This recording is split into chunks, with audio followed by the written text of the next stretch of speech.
হুম, ও মা, দারুণ। পাতে তো মাছ মাংস কিছুই নেই, ডিম সবই তো আছে ঘরে। কিচ্ছু নিনি আজকে, কিচ্ছু নিনি। যা দিয়ে আজকে খাচ্ছি না, এটা হচ্ছে পটলের খোসার ভর্তা। পটলের খোসার ভর্তা মানে জাস্ট ফাটাফাটি হয়েছে।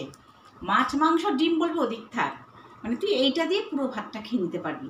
আর একটু যেহেতু এক পদ দিয়ে খেতে নেই, তাই একটু সঙ্গে সাইডে একটু বাঁধাকপি নিয়েছি।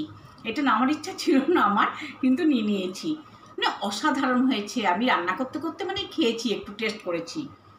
তো বন্ধুরা, তোমাদেরকে বলছি, তোমরা যারা যারা করোনি এখনো পটলের খোসার ভর্তা, তোমাদের কাছে অনুরোধ রইল আমার, একটু করো, করে গরম ভাতে মেখে খাবে। মানে জাস্ট ওয়াও, দারুণ দারুণ, এটা দারুণ লাগে। তো মাছ মাংস কিচ্ছু লাগবে না, তাই আজকে আমি না নিয়ে এই যে দেখো তোমাদের সামনে এই যে বসে পড়েছি। এবার আমি খাওয়া শুরু করব, চলো।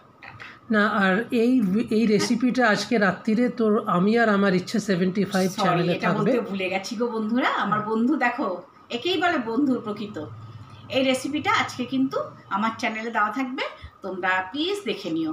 দেখবে ভীষণ ভালো লাগবে। একটা সোজা সহজ উপায়, কিছু জিনিস অনেকে করে, তো আমি করেছি, আচ্ছা আর বলবো না, তোমরা দেখে নিও, চলো।